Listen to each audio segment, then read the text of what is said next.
जी, अस्सलाम वालेकुम viewers. Islamabad live stock form की तरफ से आपको खुशामदीद कहते हैं।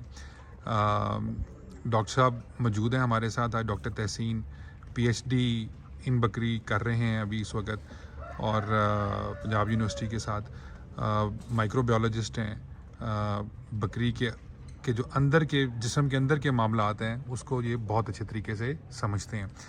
तो हम आज का जो ये सेशन है ये सिर्फ क्वेश्चन आंसर्स का है, जो लास्ट टाइम आपने हमें व्हाट्सएप पे और उसके ऊपर भेजे थे हमारे सब उसके चैनल के ऊपर, यूट्यूब के ऊपर।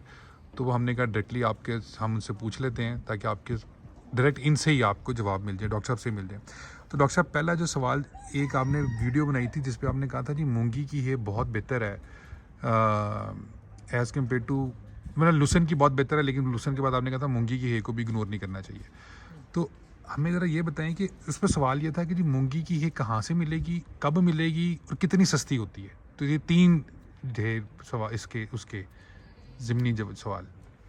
सर मूंगी जो है ना, मूंगी एक रवायती फसल नहीं है ना, ठीक है, जो बहुत ही बड़े पैमाने पे काश्त होती है और हर साल काश्त होती है। ठीक है, जैसे ठीक होता है, है लोग, कुछ लोग मकई काश्त करते हैं, ये गंदम के काश्तकार हैं, जैसे वो उस तरह का ये फसल नहीं है मूंगी। ठीक है, पोठोहार का मेरा एक्सपीरियंस है। पोठोहार में जब बाजरे काश्त होते हैं उसके साथ लोग मूंगी काश्त करते हैं। आजकल के सीज़न में उसकी कटाई सही हो जाती है, ठीक है, तो वो छोटे पैमाने पे करते हैं। ये आपको बहुत ही बड़ी क्वांटिटी में, बल्क में आपको नहीं मिलेगा, ठीक है, थोड़ा मिलेगा। लोग ठीक, छोटे पैमाने पे काश्त करते हैं, पहले वो अपनी ज़रूरत के लिए रख लेते हैं, किसी के पास सरप्लस हो तो वो राइट लेफ्ट में बेच देते हैं। ठीक है, तो ये ढूंढना पड़ेगा आपको। और ठीक, इसकी प्राइस भी, जो चीज़ मार्केट की चीज़ होती है उसकी एक मार्केट प्राइस होती है, ठीक है, मार्केट की चीज़ नहीं है।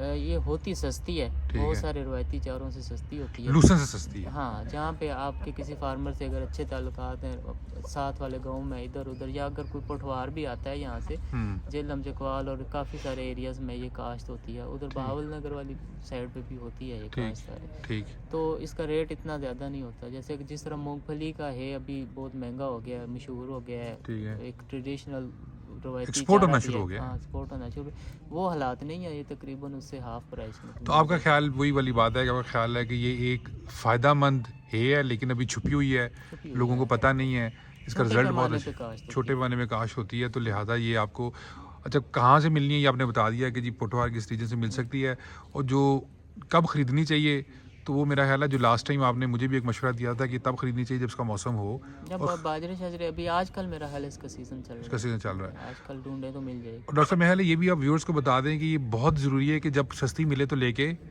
लें हाँ, जितनी लग स्टोर सकती। कर लें, क्योंकि हमारे यहाँ पे पाकिस्तान में सिचुएशंस ऐसी बनी हुई हैं कि चीज़ें एकदम से शार्ट होती हैं, पता नहीं चलता सारी ना। बिल्कुल तो सही। आप अपना ना भी हो ना, तो जो फीड का बैकअप है एटलीस्ट 6 महीने का आप रखा करें फार्म पे। बिल्कुल ठीक है। तो सीजनल चलें, मतलब ये नहीं है कि ख़त्म हुई और ले आए, ख़त्म हुई और ले आए। अपनी एक वो वैसे भी मैनेजमेंट का पार्ट है, ठीक हो गया। 6 महीने का बैकअप रखा करें। ठीक है। अच्छा, दूसरा क्वेश्चन डॉक्टर साहब जो आया था वो ये आया था कि आपने एक वीडियो में कहा था जी बकरे को या बकरी को दूध नहीं पिलाना चाहिए।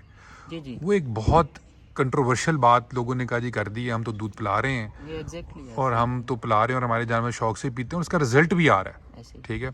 अच्छा, मैं उन्हीं की, क्योंकि हमने बात वो नॉर्मल वही जो बात करनी होती है, मैं भी इसमें अगर ऐड कर दूं ना तो हमारे फॉर्म पे भी दो तरह के एनिमल हैं। एक वो एनिमल हैं जो पिछले फॉर्म से दूध पीते हुए आ रहे थे, तो उनके आगे आप दूध रखते हैं ना तो पानी की तरह, जैसे पानी रखते हैं पानी पीते हैं, ऐसे ही दूध पी लेते हैं। एक वो एनिमल्स हैं जो पिछले फॉर्म से आए थे और वो उनको पीछे दूध पिलाने की प्रैक्टिस नहीं थी, उनको दूध पिलाना अजाब है, वो नहीं पीते।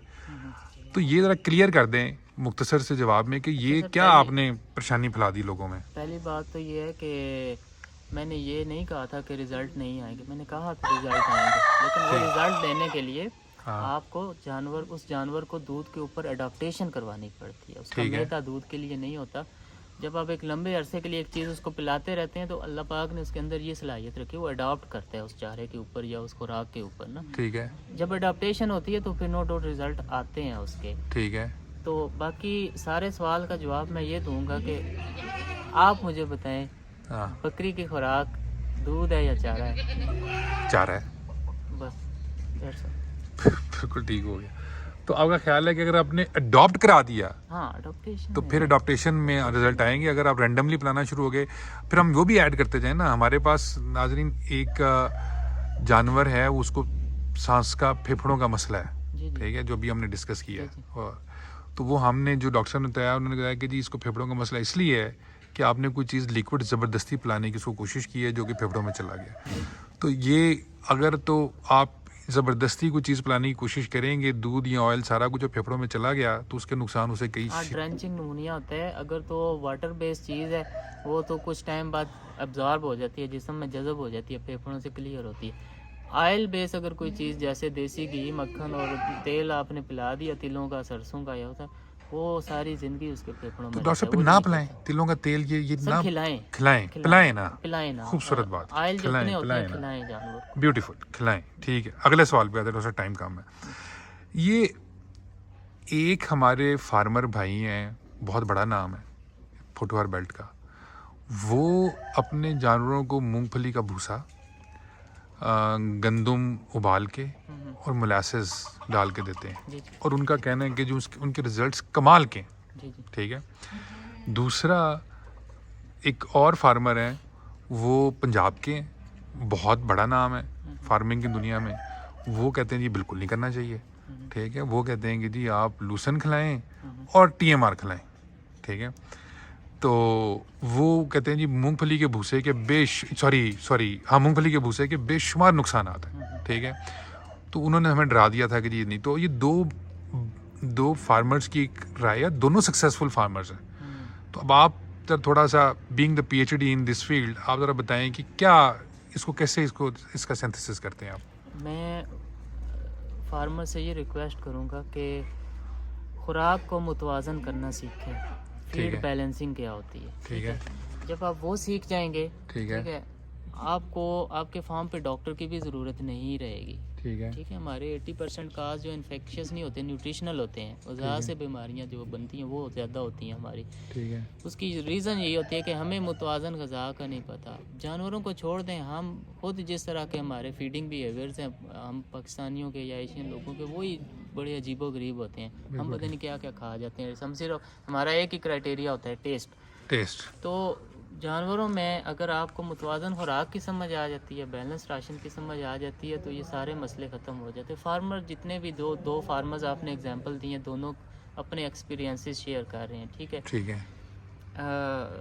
अभी एक सवाल मैं उनके लिए छोड़ता हूँ कि जिनको बहुत अच्छे रिज़ल्ट मिल रहे हैं, वो ये बता सकते हैं कि उसकी लॉजिक क्या है पीछे, क्यों अच्छे रिज़ल्ट मिल रहे हैं। और जिनको नहीं, जिनका एक्सपीरियंस बुरा रहा, उनको क्या समझ आई कि क्या वजह है, क्यों उनको अच्छे रिज़ल्ट नहीं मिले, ठीक है। मैं हिंट ये दे देता हूँ कि जानवर की खुराक में प्रोटीन, एनर्जी, फाइबर, ठीक है, ये 3 मेन चीज़ें होती हैं। इसके अलावा और बहुत सारी चीज़ें हैं, मैं उनको कंसिडर अभी नहीं कर रहा, ठीक है। उनकी एक ख़ास मिकदार होती है जो उनकी ज़रूरत होती है, ठीक है। ठीक है, उस मिकदार से आप ऊपर या नीचे जाएंगे तो जानवर के आपके हाजमे में मसले आएंगे, डाइजेशन में मसले आएंगे। प्रोटीन बढ़ा देंगे तो भी मसले हैं, कम कर देंगे तो भी मसले हैं, ठीक है। एनर्जी बढ़ा देंगे मसले हैं, कम कर देंगे तो भी मसले हैं। फाइबर, उसका तल्लक हाजमियत के साथ, डाइजेस्टिबिलिटी के साथ होता है, ठीक है। उसकी मिकदार भी ऊपर नीचे होगी तो मसले आएंगे। तो मुझे ये बता दें, कभी उन्होंने इस पॉइंट ऑफ व्यू से अपनी खुराक को देखा है कि वो जो जानवर को खिला रहे हैं, हाँ, उसमें उसका और जो जानवर की ज़रूरियात हैं उसके बीच जो उसका तनासब है वो क्या है? ठीक है, जो खुराक उन्होंने फार्मूलेट की हुई है, उसकी प्रोटीन टोटल कितनी होती है या एनर्जी कितनी होती है, कभी उन्होंने कैलकुलेट की। और जानवर की ज़रूरियात हैं वो मुझे बता दें कितनी होती हैं, कभी उसके ऊपर उन्होंने वर्क किया है। अगर उस बेस पे अगर उन्होंने वो फीड अपनी फार्मूलेट की है और उसके बाद उनके ये बैड एक्सपीरियंसेस हुए हैं, तो देन उसके ऊपर डिबेट कर सकते हैं। ठीक, क्या वजह। तो आपका ख्याल ये है कि प्रोटीन, कार्बोहाइड्रेट्स और एनर्जी को बैलेंस करना चाहिए। जो मूंगफली का है ना, उसमें प्रोटीन बहुत ज़्यादा होती है। अगर बकरी को 12 से 13% राशन में प्रोटीन चाहिए, ठीक है। आप इससे ऊपर जाएंगे तो लाजिम बात है डाइजेशन में मसले आएंगे। मूंगफली की है, मुझे फिगर याद नहीं है, लेकिन मेरा ख्याल है 25+ प्रोटीन है उसके अंदर, 30 के ऊपर नीचे जाती है। तो आप सिर्फ वही डालेंगे तो डायरिया लगेगा जानवरों को, और बहुत सारी प्रॉब्लम्स आएंगी। ठीक है, ठीक है। जो भाई उसमें मोलेसिस डाल रहे हैं, मोलेसिस एनर्जी सोर्स हैं, गंदम भी एनर्जी सोर्स है, गंदम की प्रोटीन कम, एनर्जी ज़्यादा होती है, वो अपनी मूंगफली की हे में जो प्रोटीन है उसको बैलेंस कर रहे हैं एनर्जी के साथ। That's good. ठीक हो गया। तो इसलिए उनके एक्सपीरियंसेस अच्छे हैं। ठीक है, बिल्कुल ठीक हो गया सर, गुड हो गया सर। ठीक। अगला सवाल था सर कि एक भाई हमारे जर्मनी में है, उनका नाम मैं भूल रहा हूँ, शायद जाहिद है या क्या। उनका कहते हैं बकरी के दूध को कैसे बढ़ाया जाए। ठीक है, कोई फूड इनटेक ऐसी है जो हम अगर दें बकरी को तो उससे उसका दूध बढ़ जाएगा। फूड जो है ना वो सेकंड क्राइटेरिया है। ठीक है। पहला जो क्राइटेरिया है कि जानवर के अंदर जो नेचुरल पोटेंशियल है दूध की पैदावार का वो कितना है, जेनेटिक्स पे फिर बात आ गई। ठीक है। कि जेनेटिक्स में एक ब्रीड है, उसकी जेनेटिक्स में ही दूध नहीं। जैसे गाय की एग्जांपल देता हूँ, बार बार इससे समझ आ जाती है ठीक है। कि जो हमारी लोकल गाय, देसी गायें हैं, वो 7-8 किलो दूध देते हैं, उससे ऊपर उनका जेनेटिक कैपेसिटी ही नहीं है। आप उसको अगर 12 किलो वंडा डाल देंगे तो वो इनडाइजेशन से ही मर जाएगी। ठीक है। ठीक है, तो जेनेटिक पोटेंशियल पहले आता है कि बकरी का जेनेटिक पोटेंशियल क्या है। जेनेटिक पोटेंशियल आप उसके माँ बाप और उसकी जो बहन भाई या सिबलिंग्स जिसको हम कहते हैं, उनसे आप असेस कर सकते हैं कि उनका कितना है। ठीक है, या आपके पास एक ब्रीड नस्ल दर नस्ल चलती आ रही है तो आपको पता होता है कि जेनेटिक पोटेंशियल क्या है, ब्रीडर का भी और माँ का भी। दूसरी चीज़ जो दूसरे फैक्टर है वो एनवायरमेंटल होते हैं। ठीक है। उसमें फिर खुराक भी आती है, उसमें माहौल भी आता है, उसमें उसका रहना सहना कैसे रखा हुआ आपने, स्ट्रेस फ्री माहौल है नहीं है, फीडिंग कैसी है, ज़रूरियात पूरी हो रही है नहीं हो रही।